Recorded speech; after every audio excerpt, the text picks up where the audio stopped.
afternoon, everyone.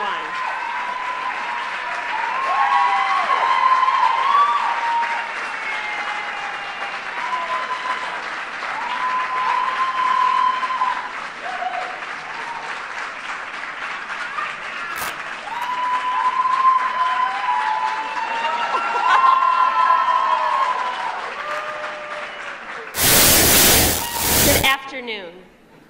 Before we begin, I would just like to say to the students who are in attendance here today, you just heard from Dr. Miguel Cardona, a graduate of Central Connecticut State University. I myself am a graduate of Southern, so but I want you to understand and appreciate this is what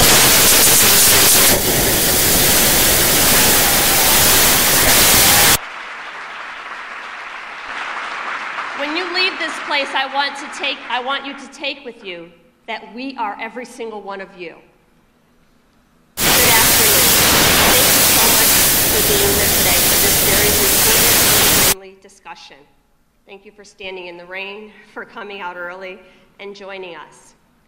Last week marked 100 days since the Supreme Court ruling in Dobbs v. Jackson Women's Health Organization reset decades of legal precedent, and millions of women across the country found themselves with fewer rights than their parents and grandparents had.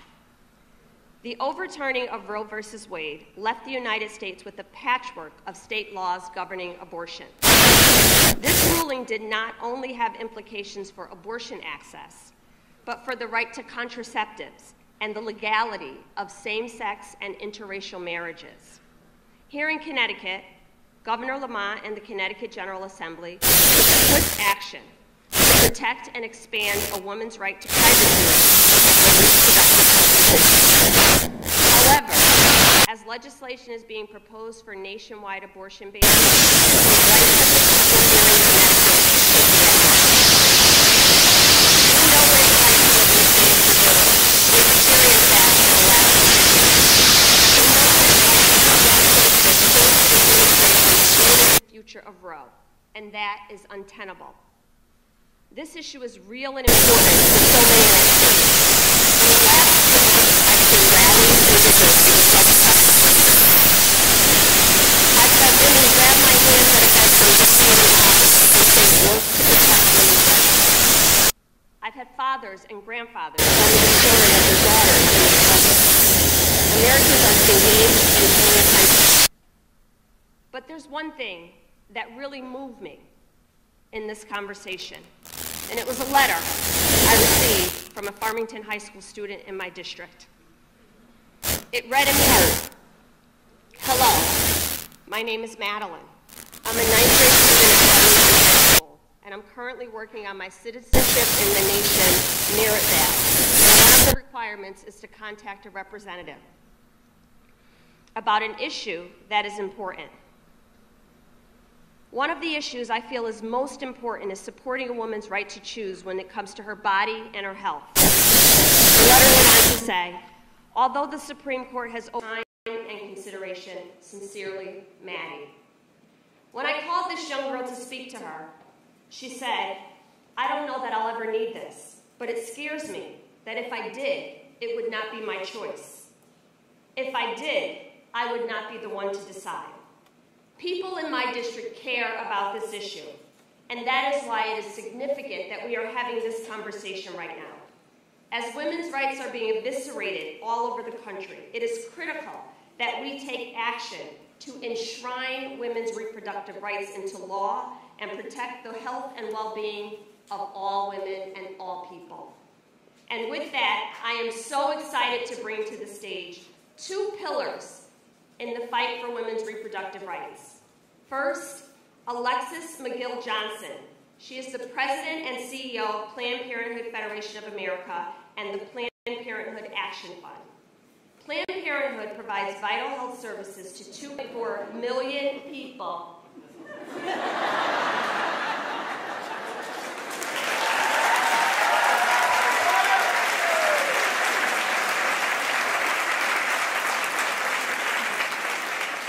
As someone who has benefited from the services of Planned Parenthood and as a young woman. It's where I got all of my primary care, health screenings, preventative measures, everything. It is my pleasure to welcome you to this conversation.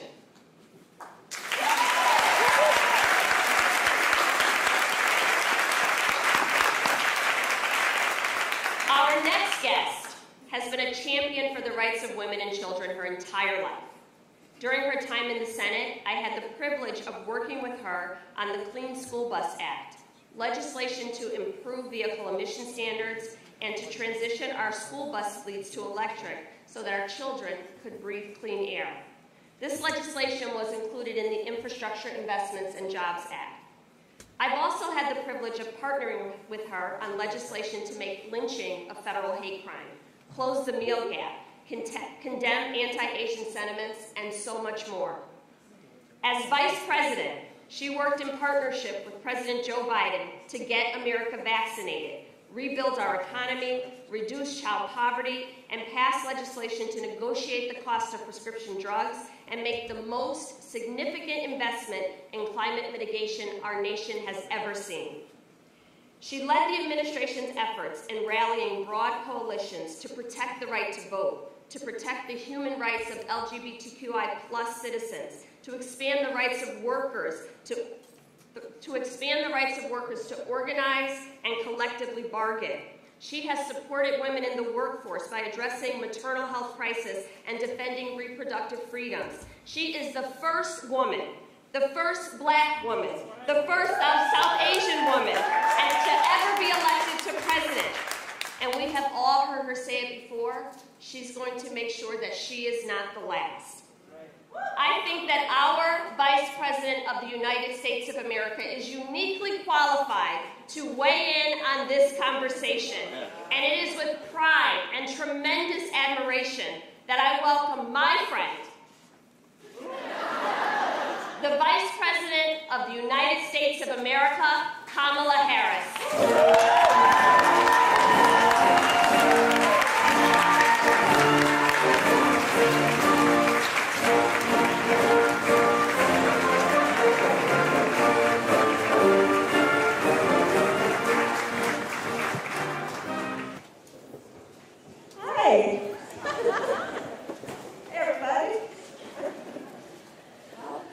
So exciting to have you here, Madam Vice President. Thank you so much for being here. I want to thank you, Representative Hayes, Secretary Cardona, CMS Administrator Chiquita Brooks-LaSure, and my friend Governor Lamont as well for joining us. And thank you, Central Connecticut State University, for hosting this conversation.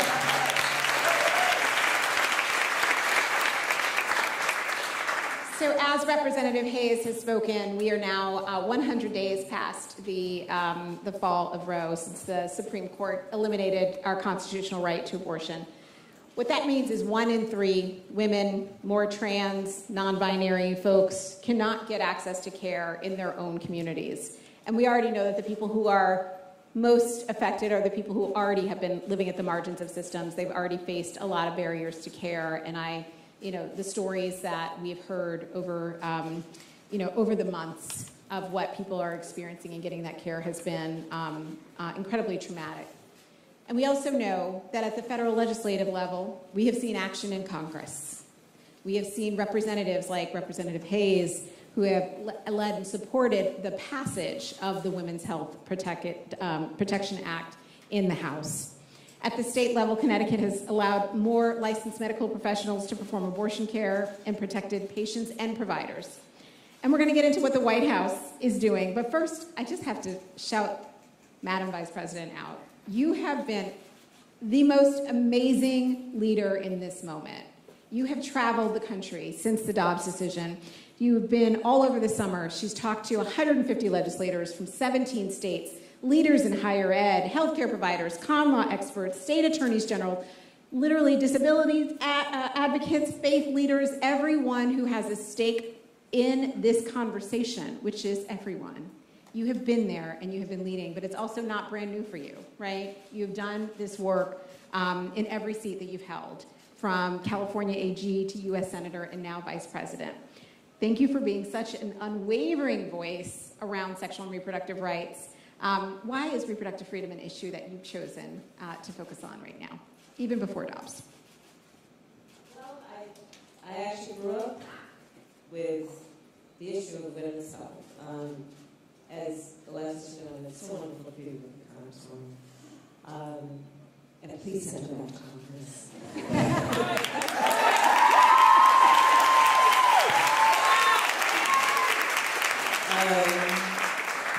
So they know, because we've worked together for so long, but I'll share with the new friends. I was raised by a mother who had two goals in her life: to raise her two daughters and end breast cancer. My mother was a breast cancer researcher, and she was one of the very few scientists doing that work who was a woman, and in particular as a woman of color. And so this is an issue, the issue of women's health, the importance of women receiving the care they need and deserve, the issue of recognizing women who have been marginalized, the issue of fighting for the dignity of women in the healthcare system, was ingrained in me literally from the time I can remember as a child. And it has, in many ways, informed my life's work in the work that I've done that has really been about prioritizing the health, the well-being, and the safety of women. And so when the highest court in our land, the United States Supreme Court, took a constitutional right that had been recognized from the people of America, from the women of America, there was no choice, and we all know this, that we all had to stand and fight for these fundamental rights of freedom and liberty and dignity and choice. And the roots of it all for me are literally my childhood. And when I think about where we are now, as we discussed with some of the leaders who are here in the room, I do believe that we all know that there was a movement on this issue that was started generations ago. And a milestone in the success of that movement was Roe v. Wade, which was about half a century ago. And it is now incumbent on us, as the leaders of this moment, to pick up that movement and to do what is necessary to reaffirm, regain, and fight for those rights. And so that's where we are.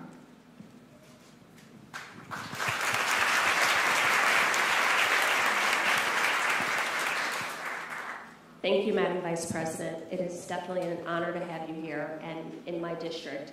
And to that point, I believe that leaders are chosen for such a time as this. And you are here in this moment for a reason. We recognize there's a long arc ahead to rebuild and even reimagine the right to abortion in this country. Can you talk a little bit about what the Biden-Harris administration has done thus far to protect access to abortion post-Roe, and how the administration is envisioning this work moving forward? Yes. So to put the work of our administration in context, let's mention a few things. One, Clarence Thomas said the quiet part out loud. Because for those of us who have read the decision and the concurring opinions, we know that it is very much in the trajectory of those who have taken away this right of privacy, that they are looking at same-sex marriage and the right to contraception. He said the quiet part out loud. It's literally in his opinion. Let's talk about the fact that we knew that 100 days ago when the decision came down, and we warned about it. And then most recently, you see what's happened at the University of Idaho,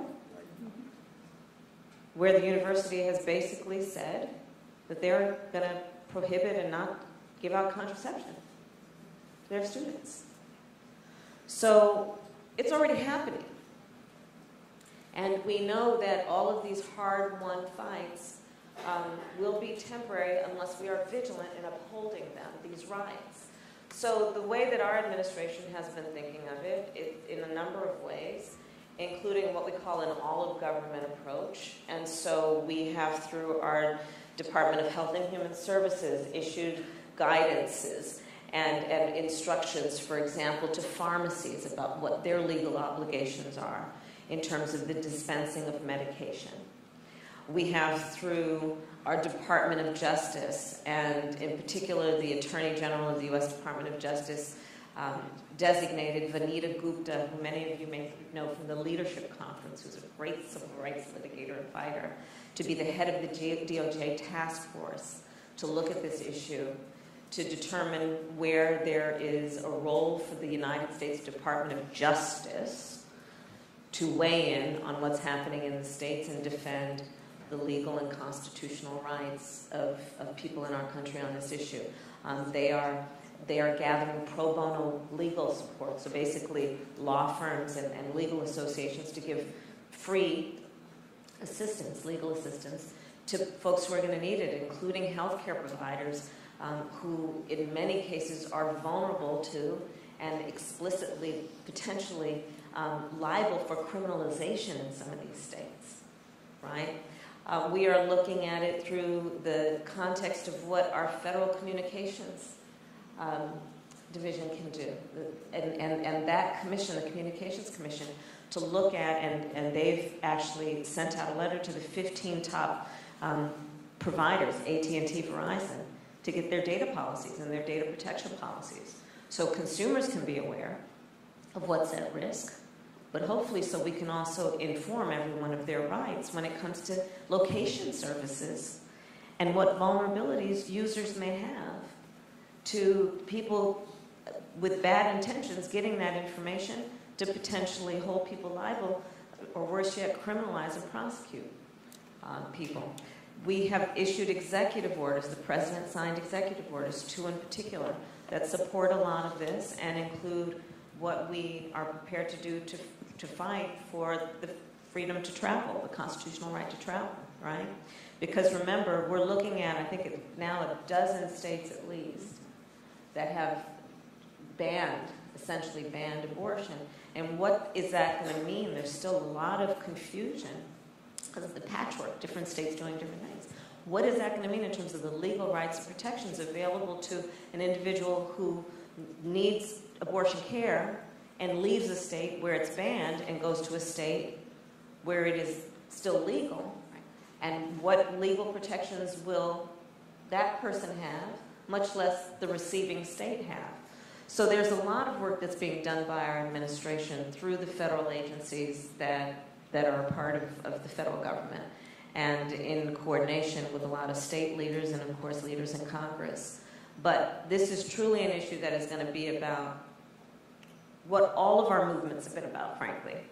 There's going to be litigation. There's going to be the need to push for litigation and legislation. There's going to be the need for organizing. There's going to be the need for coalition building. Because think about it. I've actually asked my team to do a Venn diagram. I love Venn diagrams. I just love Venn diagrams. You know, the 3 circles, right? Sometimes there are more. And the intersection. And so I asked them, show me from which states we are seeing attacks on voting rights. 1 circle. From which state are we seeing attacks on LGBTQ rights? Another circle. From which states are we seeing attacks on women's health rights? You would not be surprised to see the intersection. But what that also tells us, that Venn diagram, coalition building potential that we should maximize, bringing together all the folks who have historically and traditionally and are currently fighting for voting rights with all the folks that are fighting for LGBTQ+ rights and women's health rights. Bring everybody together in a way that we build the coalition, and also remind people of what I think is an essential point, which is that no one should be made to fight alone, especially when you're fighting for fundamental rights.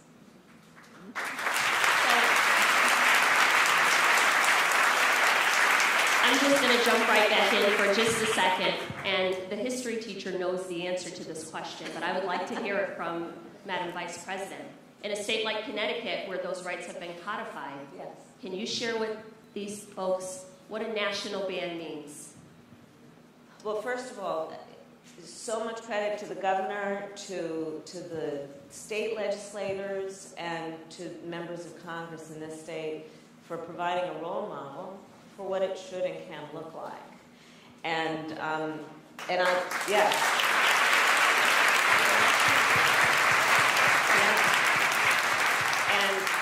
also let's recognize that they explicitly, in the opinion and the proponents of the Dobbs decision, basically said, oh, let's push this to the states. State voters can decide. Not ironically, but not by coincidence, it's the same people who said, let's push it to the states to decide. A lot of them are the same people who are denying voting rights. Okay? Right? So check that out. But what it would mean is that if we could get federal legislation, which the president is prepared to sign, the Women's Health Protection Act, to codify, which means put into law the protections of Roe v. Wade, what it would mean, these states that are criminalizing healthcare providers, doctors, nurses, other healthcare providers, could not do it, they'd have to stop. These states that are doing this abhorrent, immoral thing of saying no exception for rape or incest would have to stop. Think about that. The importance of a national law, a federal law, would mean they couldn't do that anymore, and if they did, they'd probably be sued. And I mean, I have to say on the rape and incest piece, you ask Alexis about what motivates me on this issue. It includes that when I was a prosecutor, I specialized in child sexual assault and crimes of violence against women and children. The vast majority of my career as a prosecutor was focused on that. And the idea that laws would be passed that would deny a person who has just endured such an act of violence and violation, and to subject her to the requirement that she report it, or that she just literally has no ability to make a decision about her own body after her body has been abused at such a level. It's immoral. And a national law will handle that.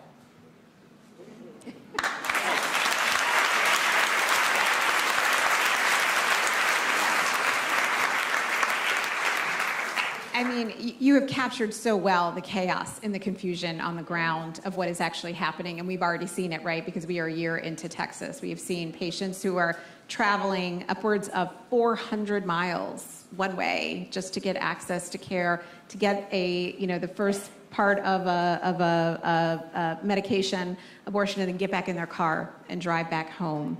And we also know, as you pointed out, it's not just about access to abortion, right? It's contraception. They're literally trying to hold people hostage in their states with these right to travel bans.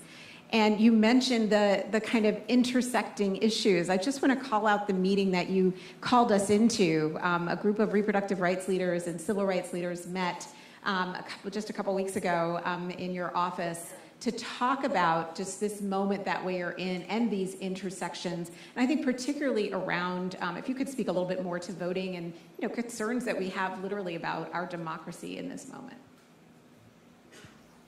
Well, I'm going to go macro for a moment on this point.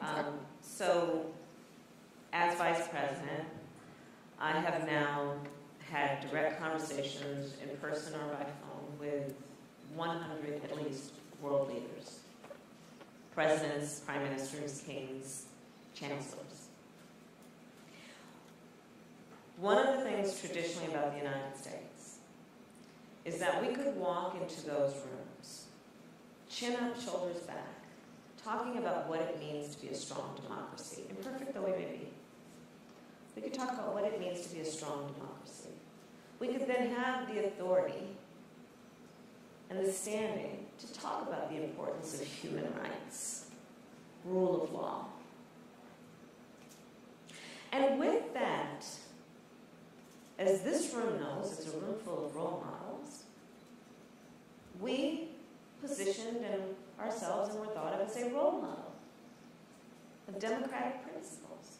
Well, here's the thing about being a role model. When you're a role model, people watch what you do to see if it matches what you say.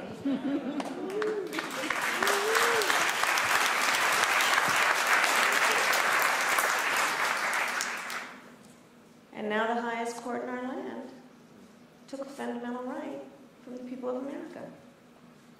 So let's appreciate what this means at a macro level. Because nations and leaders around the world watch everything we do and have watched this. Not to mention my fear that autocratic governments and leaders can say to their people, well, you want to talk about we should be a democracy, democratic principles, look what the United States just did. So the impact of this, quite literally, will invariably impact women and people around the world. That's how significant this is in terms of the numbers we are talking about of human beings who are going to be impacted by this.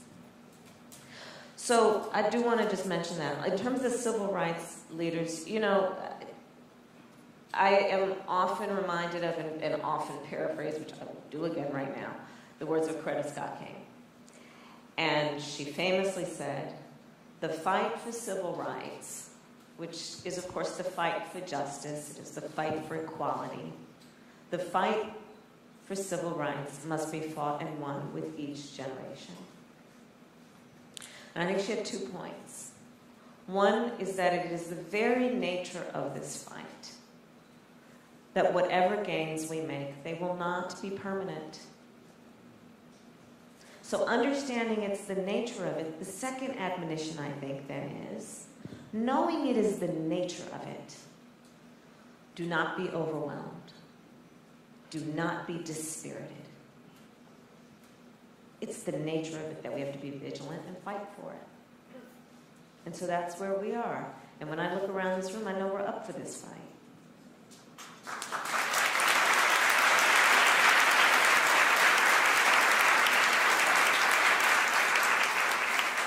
All my life I had to fight. It ain't over.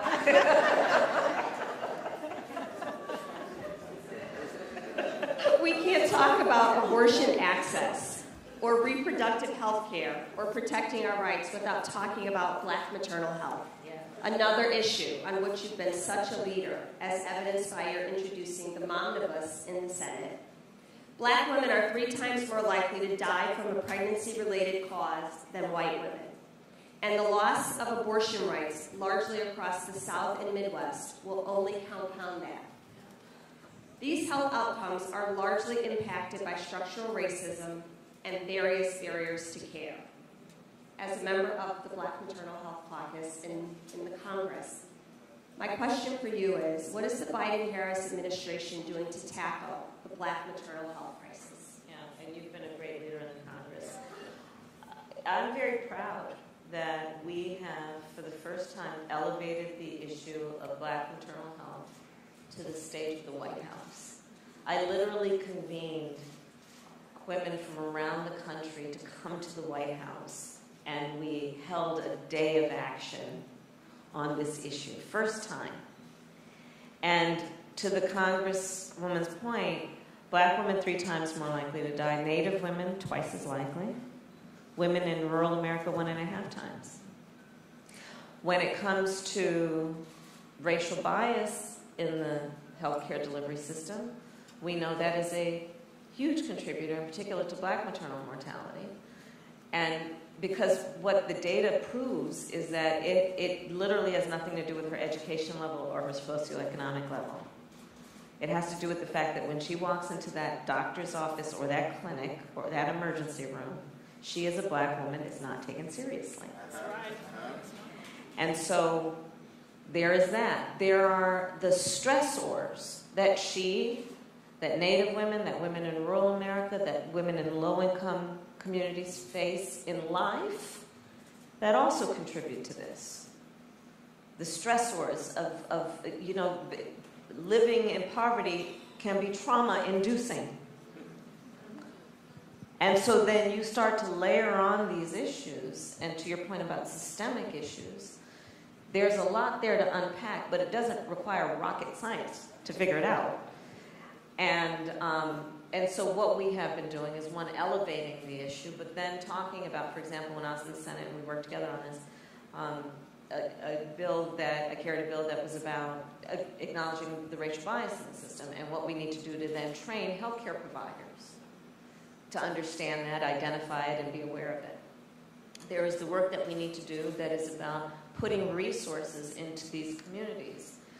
Rural America, there are healthcare deserts where there are no hospitals, right? Where there are no healthcare providers. So if you are that woman and you have an issue or a concern, it has to end up being so serious that you would travel hours to go get the healthcare you need, as opposed to something in another area of the country where you would have more immediate access to health care and you could handle it right away, which we know would produce a better outcome.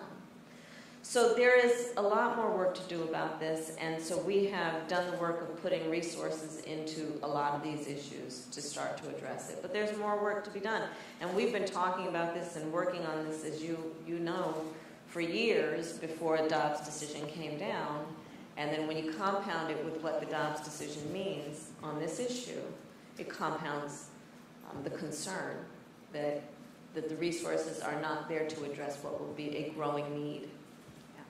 And it should come as no surprise that the same states that have enacted these bans, these same 17 states, are the ones with the worst maternal mortality rates. Exactly right. So that's exactly right. It is. I would like to talk about the second gentleman for a second. Is that okay? Okay.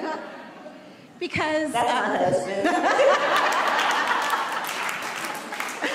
So, second gentleman, Doug Emhoff, recently wrote an op-ed about why abortion is a basic human right. And I, look, as someone who is, I'm sorry, and this is also a question that's coming from Dr. John Morton, who is a provider.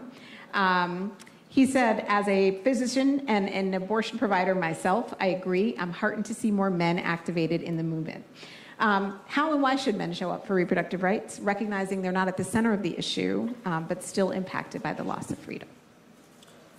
Well, one, I'm so glad you raised that point, Alexis, and the doctor, because I really do believe we have to invite and in some ways give permission for men to use their voices on this issue and not feel that they have to be out of the room because the conversation might make them uncomfortable. They need to get comfortable with it. Understanding it is the woman's choice, not theirs.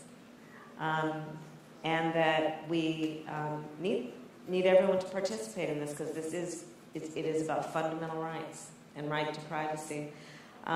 When Doug wrote that op-ed, he talked about something we talked about in our family immediately when the Dobbs decision came down. We have a 23-year-old daughter.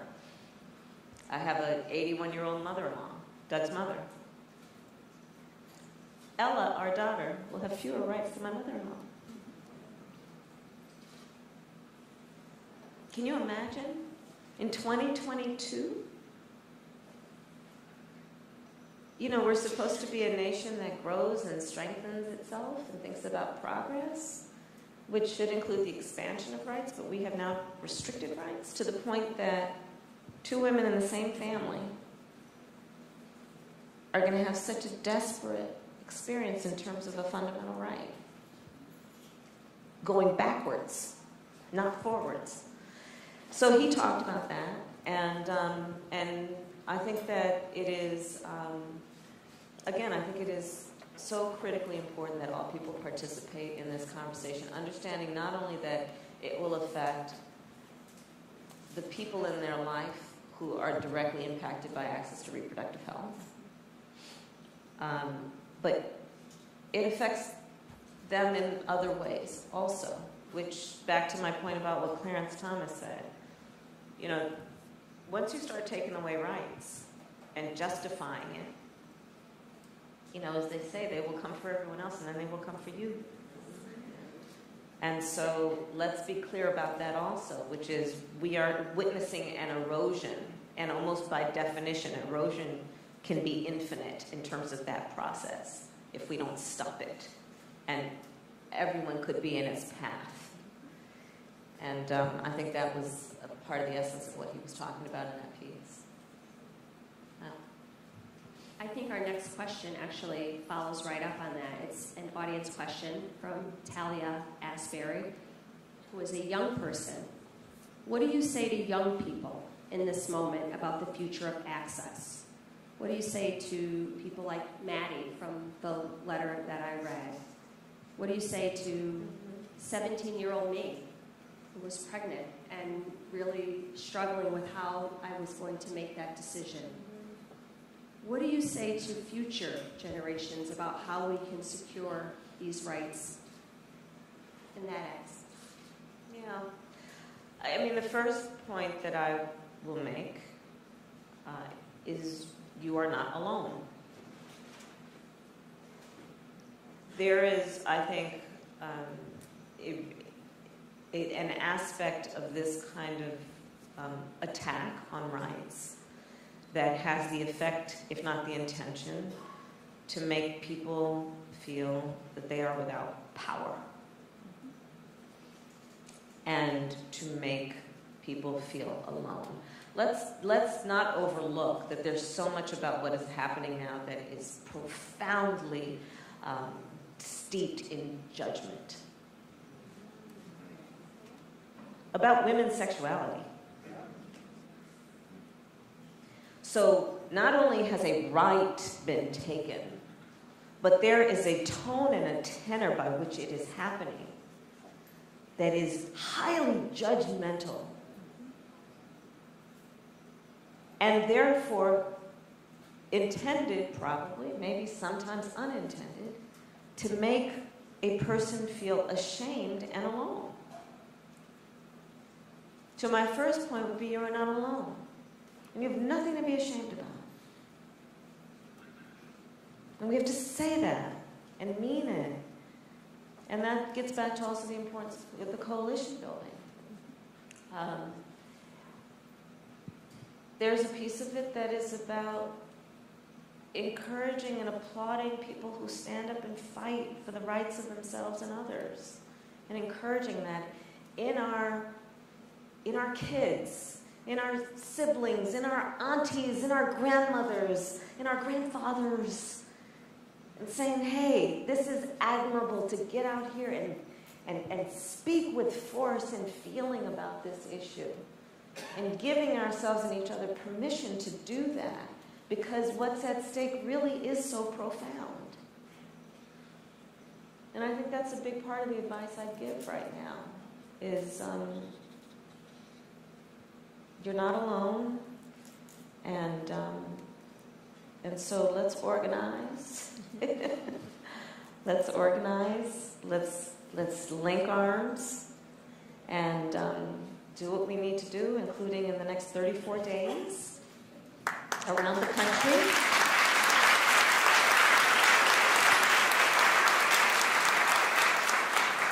This is not a political event, but it is a fact that in 34 days there is a midterm coming up.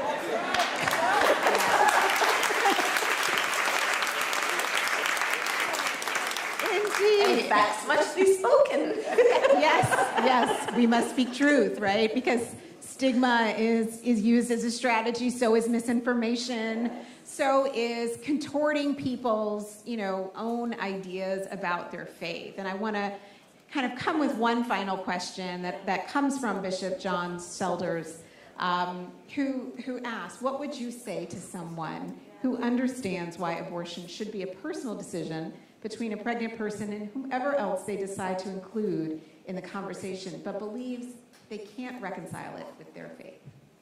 I think that's such an important point to raise because it's real.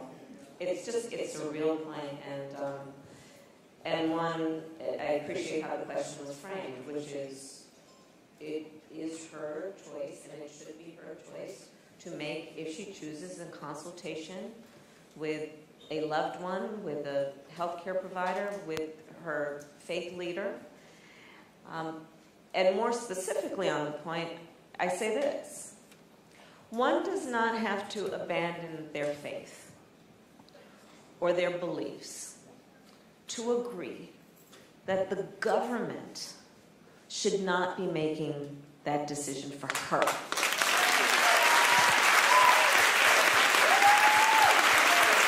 Right?